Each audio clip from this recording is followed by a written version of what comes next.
ఉందంటే రాష్ట్ర ప్రజలు వాళ్ళ హృదయాల్లో ఓ ఆశ ఉంటుంటుంది. ఈ రాష్ట్రం ప్రభుత్వం ఏదైనా మేలు చేస్తుందేమో, ఈ మంత్రివర్గ సమావేశంలో ఓ మంచి నిర్ణయాలు తీసుకుని మేలు జరిగే కార్యక్రమం జరుగుతుందేమని ఎదురు చూస్తూ ఉంటారు. కానీ దురదృష్టం మరోమారు నారా చంద్రబాబు నాయుడు గారి నేతృత్వంలోని ఈ కూటమి ప్రభుత్వం మరో పిడుగును రాష్ట్ర ప్రజలపైన, అనగా పేదవారైన ప్రజలపైన మోపింది. అది ఈసారి ఇళ్ల పట్టాల రూపంలో వచ్చింది. చంద్రబాబు నాయుడు గారు సుదీర్ఘకాలం ఉమ్మడి రాష్ట్రాన్ని, ప్రత్యేక రాష్ట్రాన్ని పరిపాలించారు. ప్రస్తుతం పరిపాలిస్తూనే ఉన్నారు. వారి యొక్క గత చరిత్రలో, వారి గత పరిపాలనలో ఎక్కడా కూడా సెంటు భూమి పంచిన చరిత్ర లేదు. కావాలంటే దాని మీద మనం ఎక్కడైనా డిబేట్ చేయొచ్చు. కానీ 2019-24 మధ్య కాలంలో ఆంధ్రప్రదేశ్ ముఖ్యమంత్రిగా ఉన్న శ్రీ వైఎస్ జగన్మోహన్ రెడ్డి గారు 30.6 లక్షల ఇళ్ల పట్టాలను నేరుగా లబ్ధిదారులందరికీ చేర్చారు. 71,811 ఎకరాల భూమిని పేదవాళ్లకు సక్రమంగా పంపిణీ చేయగలిగారు. అది వివిధ రూపాల్లో ఆ భూమిని రాష్ట్ర ప్రభుత్వం సేకరించింది, కొన్నది, రెగ్యులరేషన్ చేసింది. దానికైన ఖర్చు 15,364.5 కోట్ల రూపాయల విలువ కలిగిన భూములను పేదవాళ్ల కోసం భూమిని కొనుగోలు చేసిన ప్రభుత్వ చరిత్ర జగన్మోహన్ రెడ్డి గారిది. 25,374 ఎకరాలు కొన్నాం.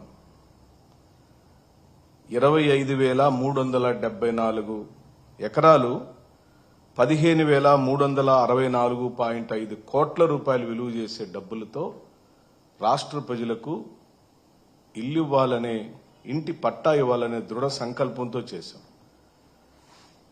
కేంద్ర ప్రభుత్వం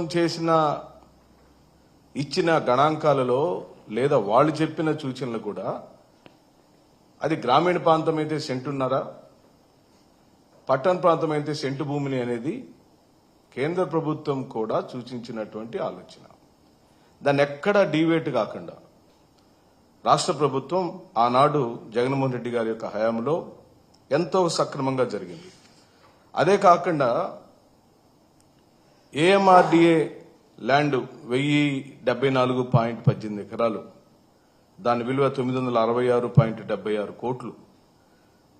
టిడ్కో హౌసెస్ కు సంబంధించిన భూములు 2,550.96,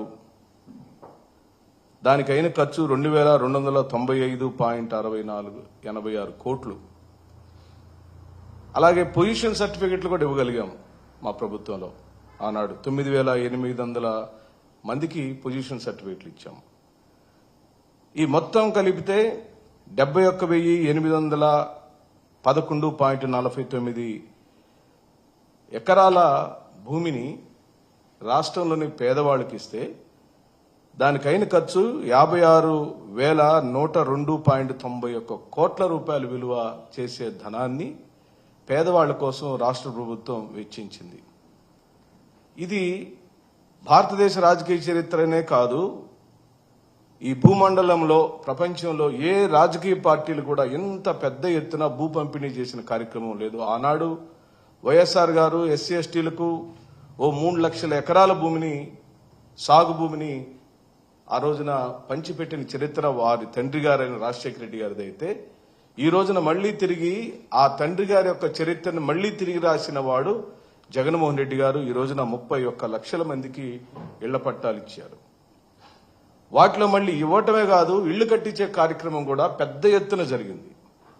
అదొక మహాయజ్ఞంలాగా చేశాడు. ఎక్కడా కూడా జగన్మోహన్ రెడ్డి గారి యొక్క పరిపాలనలో సువర్ణాక్షరాలతో రాయగలిగిన అనేకమైన అంశాలలో, అది సచివాలయ వ్యవస్థ కావచ్చు, వాలంటరీ వ్యవస్థ కావచ్చు, పేదలందరూ అబ్బురపడి ఆయన్ని గుండెల్లో పెట్టుకున్న ఓ పెద్ద కార్యక్రమం, అది ఇళ్ల పట్టాల పంపిణీ మరియు ఇళ్లు నిర్మించిన కార్యక్రమం.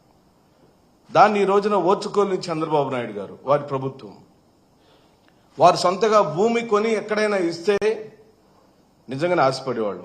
నిజంగానే మనం అప్రిషియేట్ చేయాలి. చంద్రబాబు నాయుడు గారు కూడా జగన్మోహన్ రెడ్డి గారు చేసిన పనిని కొనసాగిస్తున్నాడని, లేదా అర్హులైన వాళ్ళ యొక్క సంఖ్య మళ్ళీ కొత్తగా వచ్చిందని, వాళ్ళకి తిరిగి పంపిణీ చేసేదానికి ప్రభుత్వమే మళ్లీ భూమిని కొంటుంది, సేకరిస్తుంది అని మనలాంటి వాళ్ళు నిజంగానే ఆనందపడేవాళ్ళు. కానీ ఇప్పటికే పంపిణీ చేయబడి ఇప్పటికే లబ్ధిదారుడుగా గుర్తించబడిన వ్యక్తిని వైఎస్ఆర్ కాంగ్రెస్ పార్టీ హయాంలో ఇళ్ల పట్టాల యొక్క లబ్ధిదారులు ఎంపిక చేసేటప్పుడు ఎక్కడ కూడా రాజకీయ ఇన్వాల్వ్మెంట్ లేదు.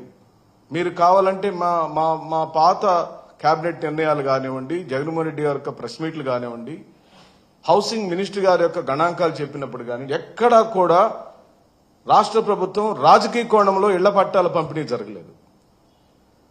పూర్తిగా ఈ రాష్ట్రంలోని నిరుపేదలకు, అర్హత కలిగి ఉండి ఒకే ఇంట్లో 2-3 కుటుంబాలు నివసిస్తున్న పేదవాళ్లకు, నిష్ఠ దరిద్రంలో ఉన్న కటిక పేదవాడికి ఆనాటి ప్రభుత్వం దయార్థ హృదయంతో అర్హతను పొందిన ప్రతి వ్యక్తికి ఇంటి పట్టాలను ఇచ్చిన కార్యక్రమం జరిగింది. దానిలో ఇప్పుడు వాళ్ళు కట్టుకోలేకపోయారు.